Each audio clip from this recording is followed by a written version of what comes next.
morning, good afternoon, good evening. My name is Jackie, and this is my channel, Forever Faithful. Thank you for joining me today. Hope you all are well. I am going to share with you a little bit of my Ebony experience with the Ivory people. Um, it all started, I think I was 8 or 9 years old, with my dad going to the store like we did every night after dinner. Um, and this was a store that my dad had been going to for years, at least a couple of times a day.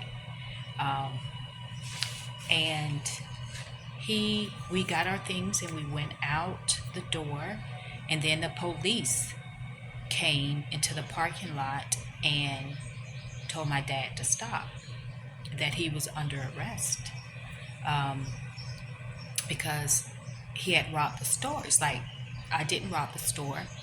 And I chimed in, said my dad did not rob the store. He does not steal. He has a job. He doesn't need to steal.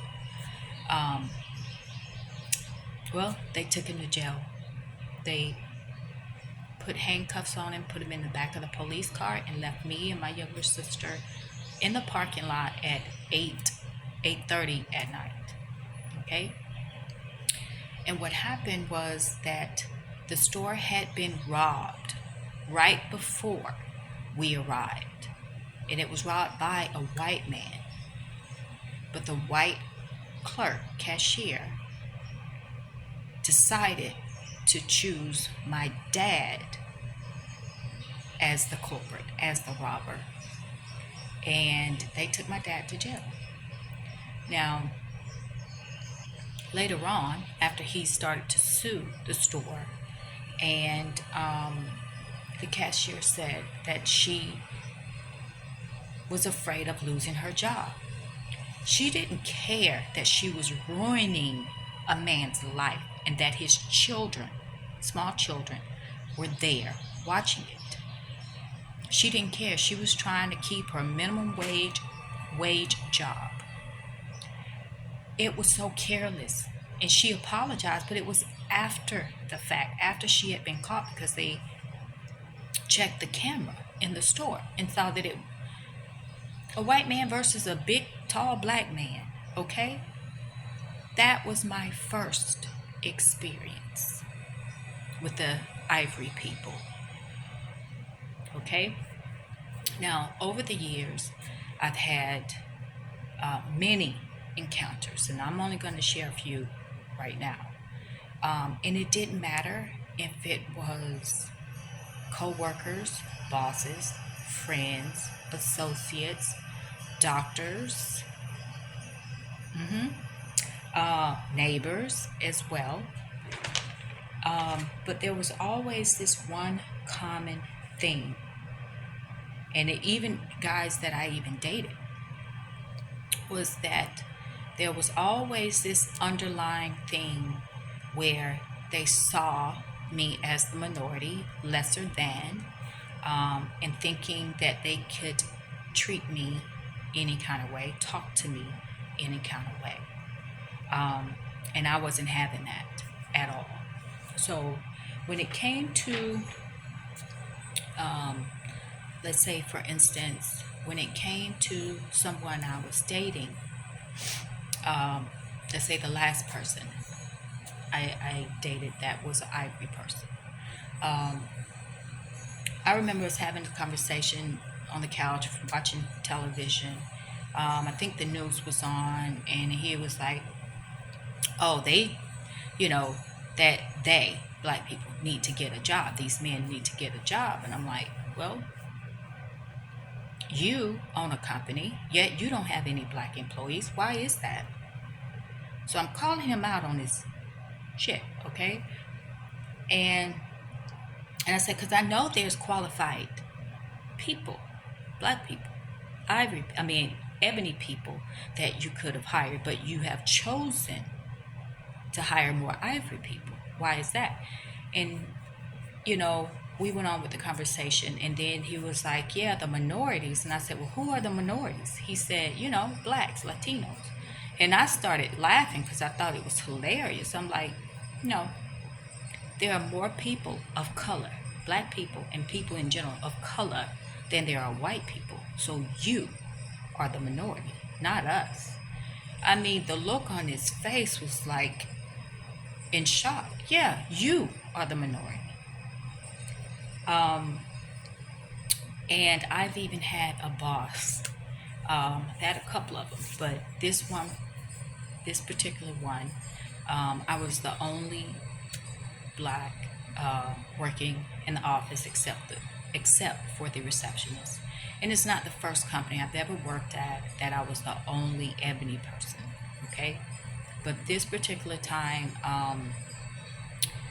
I was in my office and I needed to talk to him about something, so I knocked on his office door, which was next to mine, and I peeked in and say, "Hey, is this a good time? To talk to you about something." He was like, "Yeah, come on in." So I come in and shut the door. And when I shut the door, he started to kind of raise his voice, and in a tone um, that was not nice. And he started to pretty much just rip me a new asshole, right? Just completely just went off on me. And I'm like, okay, are you done? And he says, yeah, I'm done. So I had to let him know. And mind you, there was another coworker uh, standing beside him behind his desk because they were going over some paperwork. And I knew he was doing that because she was there and because I was black.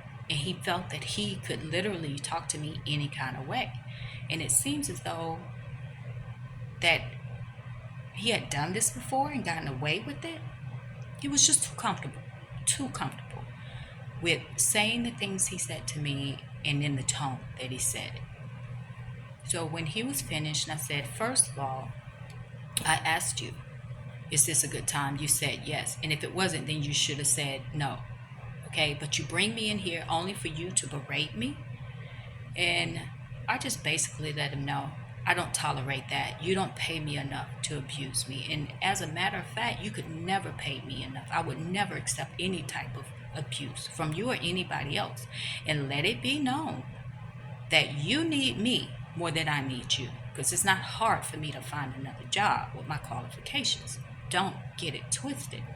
I also let him know that if you ever speak to me in that way again, we're no longer employee and employer. Like, stuff was about to go down. I was not playing at all. Like, dude, you got a lot of nerve. And I knew he was doing that to embarrass me, to humiliate me in front of my coworker, who was like him, Ivory. And after that, I said what I said. The look on her face was in shock, not from what he said, but the way I responded. She wasn't expecting, and neither was he.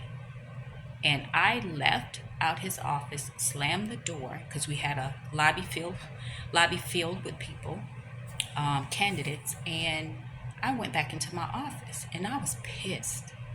A few minutes later, I hear him knocking on my door, and then he just comes in. Hey, I'm sorry about that. I said, you know what? As a matter of fact, you can keep your apology, and I really don't even want to see you or talk to you right now. So leave. Get out my office. He wanted to continue. I said, if you don't leave, I will leave. And I mean, I will leave the building, and I'm not coming back. He left, still apologizing. But I'm like, the nerve to think that you can talk to me a certain type of way. Because I never heard him speak to anyone else in the office that way. But me. Okay? I even had, also, I've had,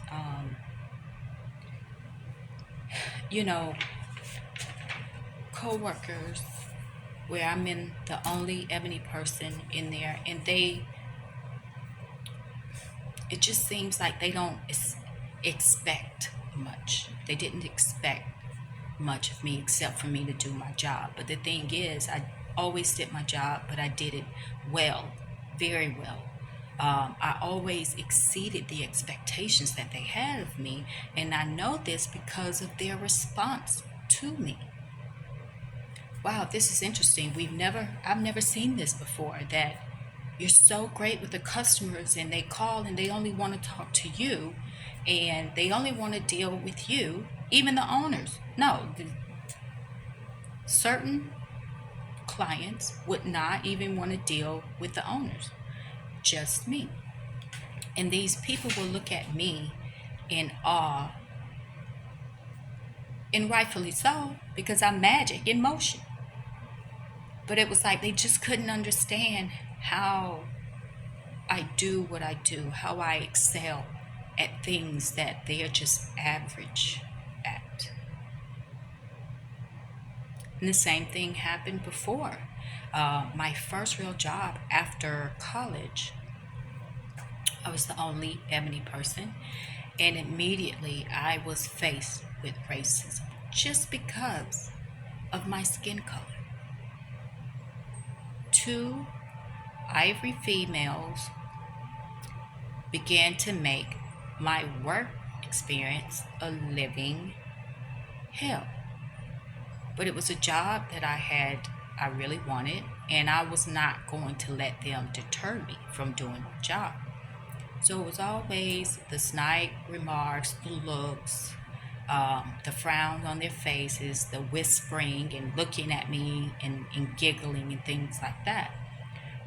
Shortly after, one of the women was fired, maybe a month or two after I started, and the other Ivory woman, she came to me and apologized to me. And the way she apologized, she detailed everything that she had done, everything that she was a part of, everything that she had said that was against me. And she apologized for it and said, I'm sorry, I was just, you know, manipulated and thought that it was the right thing to do. And she said, but I was wrong. I was really wrong. And after that, we began to build some type of friendship, right? To the point where we would ask each other questions about our communities. There was questions she had about the Ebony people, and there was questions I had about the Ivory people. But I'm saying all this is because if you're born and raised in America and you're an Ivory person, you are inherently racist, whether you realize it or not, whether you're in denial about it or not. You are, because too many times, even a good friend of mine, she's a former friend now, but known her for over 20 years. But when it really started to, for me, I was always growing spiritually, but when it got to the point where I had grown so much, and so much was happening in the world against the Ebony people, I started to voice my opinions about it, which made her uncomfortable. Just like the CRT, the critical race theory, which is basically the Ivory people trying to once again control history and keep the horrific things that they had done to the Ebony people out of the school system. And she just felt that, I don't think it's fair that our children should feel guilty for something they didn't do. But she had no consideration for the Ebony children in that same classroom, having to hear about things that the Ivory people had done to their ancestors. It's just kind of like, they become uncomfortable when I start to dig deeper into the issues, my family issues, my bloodline issues that was caused by the Ivory people. And so much so to the point where I just knew. I was like, one time I said, no one has been through more than the Ebony woman. She said, well, in the Holocaust, they were killing children and women and all that. And I said, yeah, that was like 40 years. You cannot compare 40 years to 400 years. How dare you? I speak my truth because I am an ebony woman. I have experienced this personally. How dare you bring up something else that doesn't even compare? It was awful what happened. But it's still, 40 years does not compare to 400 years. So it's things like that that I have experienced. And with this particular friend that I've known for over 20 years, it was pretty clear that she was uncomfortable with me having this discussion with her. It's like she just couldn't tolerate the truth. Because I told her, I said, there is no way you could have gone through half of the things that I've been through and still be alive and still be standing and in your right mind. There's no way. Your struggles and my struggles are totally different. And the simple fact that you can just kind of discard it or downplay it or inject the Holocaust into something that has nothing to do with. I said, these are not black women. These are not ebony women. I said, still, no one else but the ebony woman has been through more. Even during slavery, when she was beaten, she was tortured, she was raped, and had to give birth to the master's child. Have no idea the level of trauma that caused ebony women to have to look at a child that was created by an ivory man that she didn't even want to touch her, but she had no choice. And even when things started to happen, like with George Floyd and things like that, I noticed people, a couple of ivory people on my Facebook page that I've known for years, they were quiet, very quiet. And I'm like, oh, and I called them out on it. No one said a thing. I checked their pages. There was nothing on there. I said, these same people are quick to post something about an animal before they would about an ebony person. And only one person responded out of the 4. And she was like, oh no, I love my brothers and sisters. I said, when it's convenient for you. She was like, I'm just sick and tired of talking about it. Well, you haven't mentioned anything on your Facebook page, so who are you talking to? Your family? Your other ivory friends? Your ivory neighbors?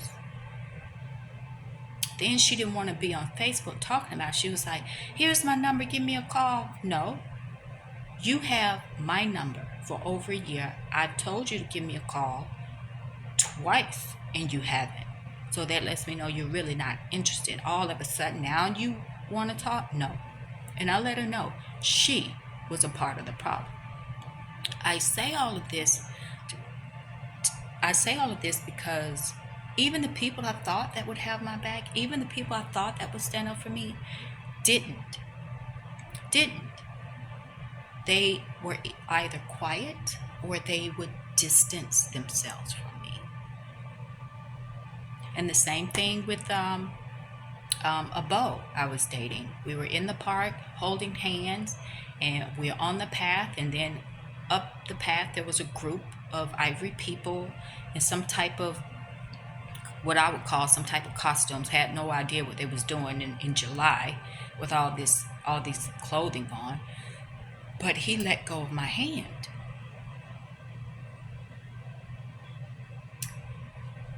And I was like, I knew then, I said, if shit were to hit the fan, he would never protect me. He would never truly have my back.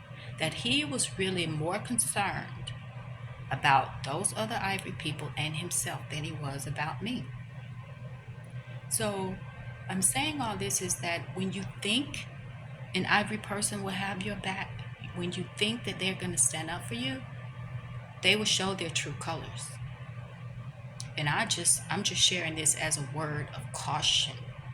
I know there are some exceptions. I do. And I thought a few people, the guy I was dating, And my friend of 20 years were those people that would stand up, but they were not. And I let them all go because in the end, I need to have people around me that is really going to protect me and stand up for me, not become silent and complacent. And because it makes them so uncomfortable to deal with the truth. It really does make them uncomfortable.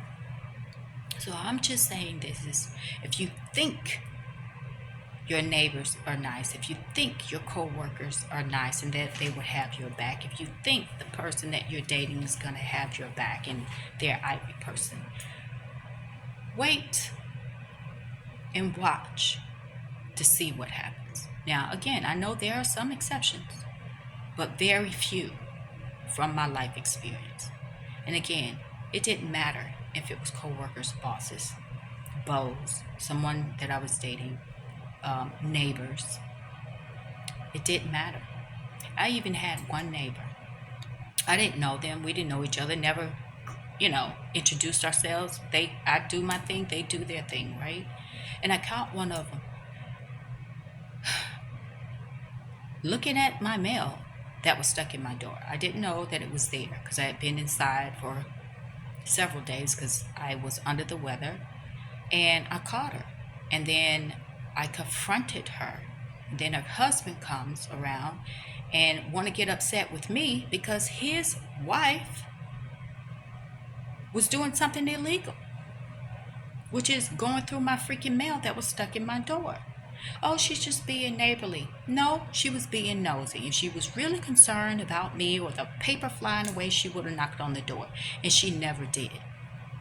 Just being nosy, wanting to know, who is this Ebony, beautiful, intelligent woman living next to us? She's living in this beautiful gated community and she's driving this really nice car. Like, who the heck is she? Like I'm not supposed to be here or something. I'm here to tell you. I thought I knew, but these people showed me that no matter what, I personally cannot trust them. I've only known one person, Ivory person, who truly stood up and who stood with the Ebony community. One out of all the people, Ivory people I've come in contact with. This is the sad thing because the U.S. was built on hatred. These were liars, thieves, criminals, and murderers, and they have built a whole freaking country based on that.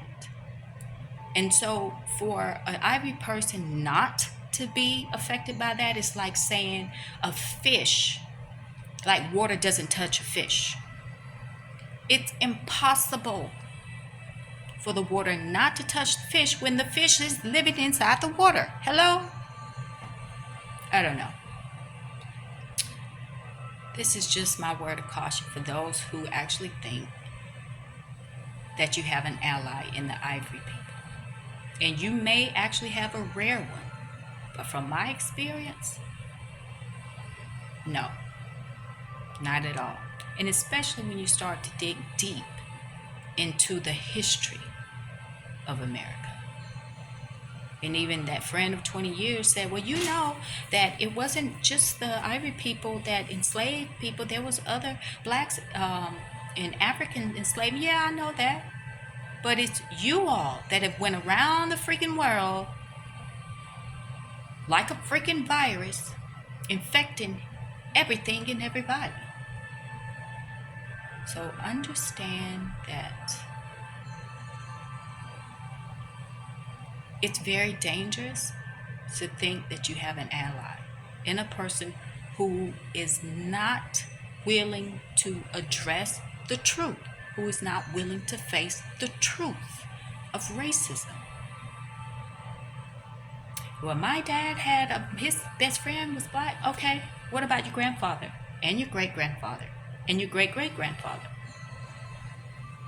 See, then they get quiet. They don't want to talk about it.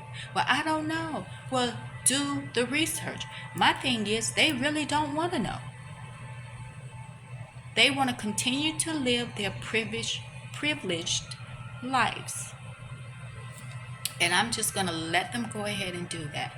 In the meantime, I'm no fool. Living in the U.S. is dangerous if you are an Ebony person. And if you think that the government or the military or any organization's going to be there for you when they have shown us that they don't want us here because we are Holy Spirit chosen, pay attention. Don't be fooled. Even one of my Ebony friends who live in a diverse neighborhood, and I told her, like, listen, don't get too comfortable, because she's very comfortable living in her neighborhood. I said, because believe me, you have no idea what they're thinking and what's really in their heart. You need to prepare yourself to defend yourself, your home, and your family. Yeah, that's all I wanted to say. It's just be aware. Again, that's just saying, like, a fish swimming in water isn't touched by the water. And a person who doesn't want to face the truth or want to discard or downplay it is a red flag, and you need to be wary of. That's all I'm saying. Okay, that's it. I got it off my chest. I got it off my chest, and that is it for now. Anyway, thank you all for stopping by. Hope you all have a great day. And until next time, take care of yourselves. Bye.